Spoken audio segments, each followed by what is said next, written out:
In this video, I'll be showing you step by step how to create an effectively persuasive cover letter that instantly catches recruiters and hiring managers' attention, while at the same time giving you an exact template so you can use it for yourself.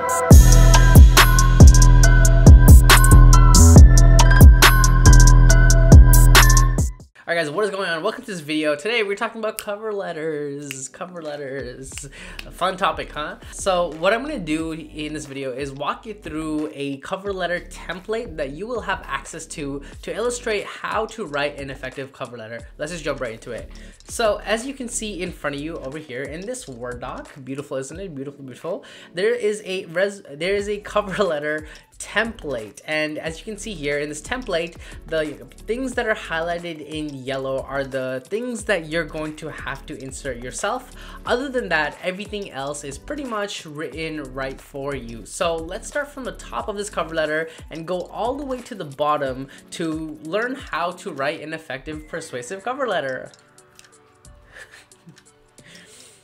Okay, so at the top of your cover letter, obviously you have your name, your street address, email, phone. I'd actually even recommend you include your LinkedIn URL as well on this cover letter. Now, LinkedIn has a cool feature where you can change the URL of your LinkedIn profile to something that's more suitable, so it's not a mix of a bunch of ones, twos, letters, and confusing stuff. So I'd recommend you go on LinkedIn, get a customized URL that looks neat and tidy, and copy and paste that essentially into this cover letter you see in front of you near the top right about here.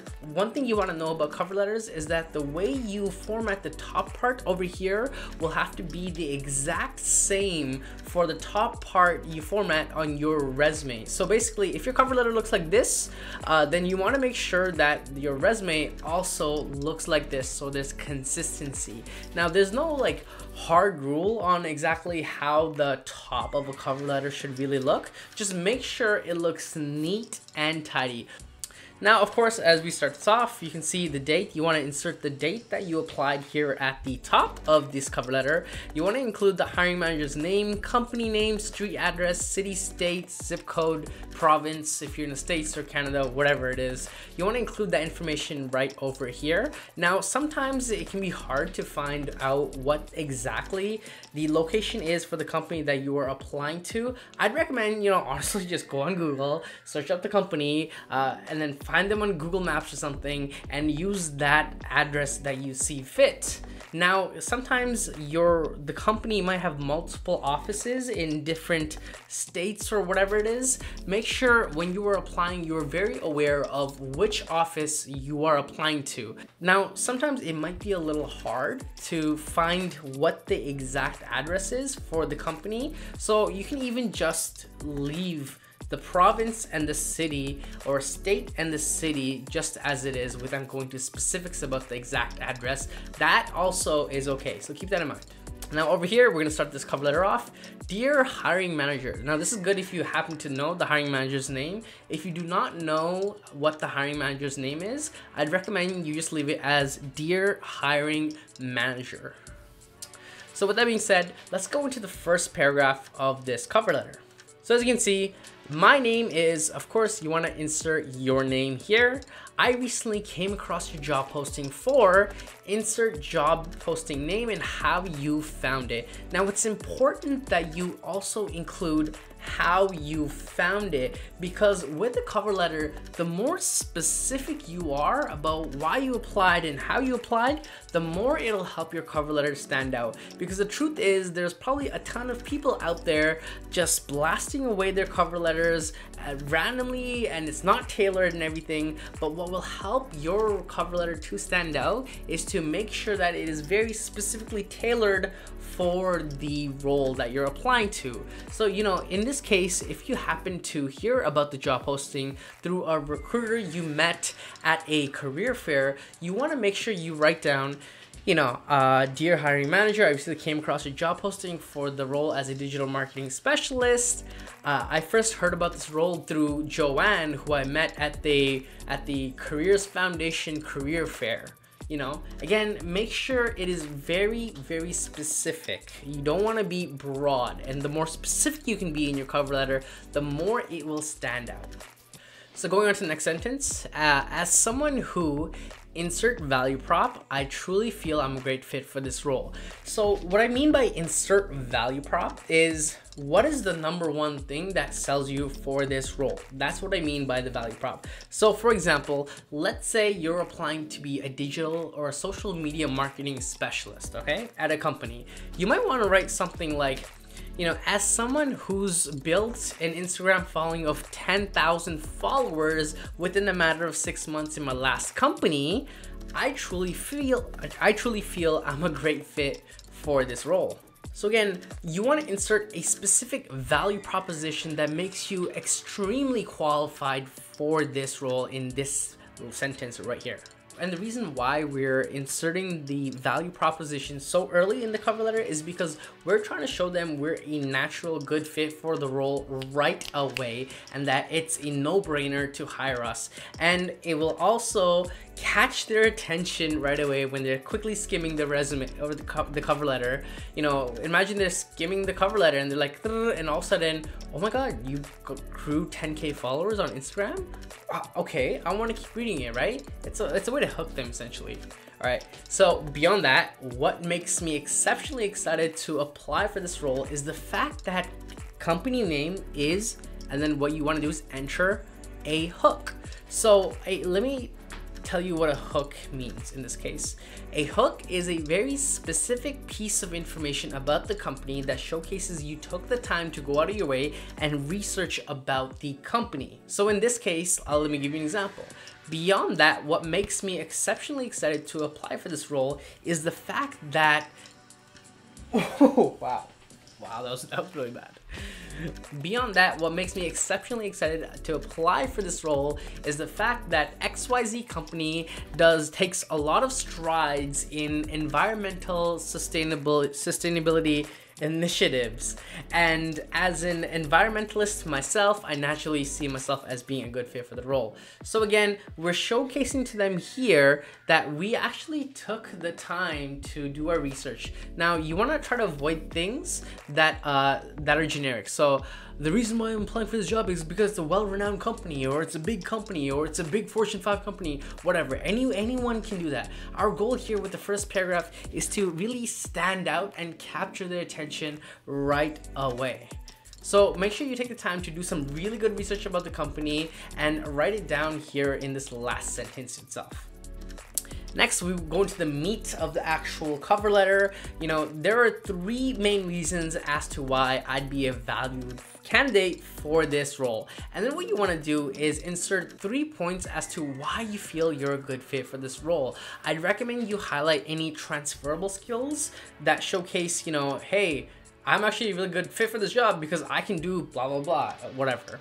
You want to basically highlight any experience that's relevant for the role that'll make you instantly seem like a good fit for the position. Now, keep in mind, when you're constructing these 3 bullet points, you want to be specific and use tangible examples along with results. So instead of just saying, I'm a productive individual and a hard worker who's very attentive to detail, anyone can say that. That does not make you special.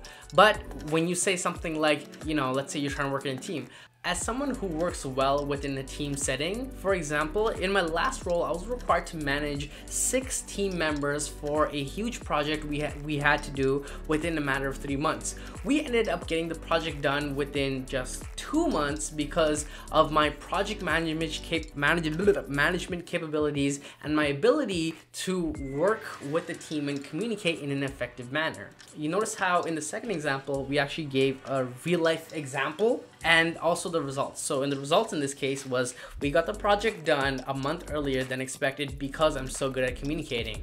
So make sure you don't write fluffy stuff and back everything up with an example along with a result.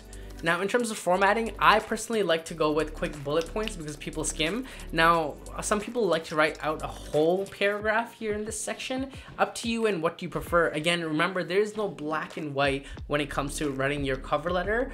Last paragraph here is the typical, I'd like to thank you for the time to read over my cover letter. I messed it up. I'd like to thank you for taking the time to read over my cover letter. I've also attached a copy of my resume with my application for you to review further. Please do not hesitate to reach out via phone call or email if you'd like to speak about my experience in more detail. Bah, thank you for your consideration. Best, your name, because you're killing it. So as you can see in front of you right now, this is an example cover letter that I wrote. Let's walk through it so you can see exactly how I was able to implement what I was teaching you in the template. Of course, you know, John Doe, the person's name actually isn't John Doe, just in case you were wondering. Funny Street, laughalot@gmail.com. I'm so creative sometimes. Phone number here, and then I'd also recommend you include a LinkedIn URL as well. Great. February 19th, 2020. Their name, hiring manager's name is Joe Briggins, or social media consultancy, 67 Funny Court, funny. And of course, you know, all the address and date information are right over here. So, dear Joe Briggins, my name is Alif. I recently came across your job posting for the social media coordinator role when I was attending Social Media Consultancy's job fair last week. So again, as you can see over here, we're being very specific about how we've learned about the job opportunity. As someone whose expertise revolves around social media engagement and has helped my previous company increase their Instagram following from 300 to 100K followers, I truly feel I'm a good fit for this role. So remember how we talked about value proposition? So this is an example of a value proposition, and it's a wild value proposition. So try to stack up to that, huh? Beyond that, what makes me exceptionally excited to apply for this role is that I'm an environmental enthusiast, and during my research, I found that social media consultancy takes part in a lot of environmental initiatives with their employees. Again, we're showing them we did our research, instantly standing out. Now, if you were hiring for a social media coordinator role, I feel like this paragraph alone would just sell you on the person, right? Like, would you agree with me on that? Yes? Good. To demonstrate my fit even further, I believe there are 3 main reasons as to why I'd be a valued candidate for this role. First, I have 2 years of experience using social media management tools such as Hootsuite, Later.com, Google Analytics in order to curate content that drives user engagement. Due to my expertise with various tools, my manager would often see me as the technical leader of our team. So let's dig into this a little bit. So notice how we're being specific and including numbers. So 2 years of experience using social media management tools, and we didn't just leave it as there. We also included name of the tools that they actually use. So keep that in mind. When you're describing things, make sure you're being very, very specific. And we also included results. So in this case, because of my expertise, my manager saw me as the technical leader of our team. Now, there's this thing going around where results on a resume or cover letter always has to be numbers and everything. That's actually not true. This is a result in itself, the fact that you are recognized for how good you are. So keep that in mind. I've managed Instagram profiles for companies from various industries ranging from HVAC, aerospace, and universities. You can have a skim of the Instagram profiles I've managed through this link. So what's good about a cover letter is that it's a electronic document. So you can actually include links to portfolios or pieces of work, whatever you want to showcase that tells them you're a good fit for the role. I've worked with various international clients from Japan, Europe, and South America, which has helped me to develop my relationship building abilities. In my last job, my manager would often put me in client-facing opportunities because I demonstrated exceptional interpersonal skills. So again, we're being specific about what countries that they worked with and the results. In this case, I was promoted to client-facing opportunities because of my interpersonal skills. And then of course, sign off. I'd like to thank you for taking the time. No. You know, all that stuff. You'll also have access to this through the Google Drive link, which I'll include down in the description of this video. And that's it for the video. Listen, if you enjoyed this video, be sure to subscribe for more videos being sent to you. Follow me on LinkedIn and on Instagram. And I guess I shall see you in the next video. Peace.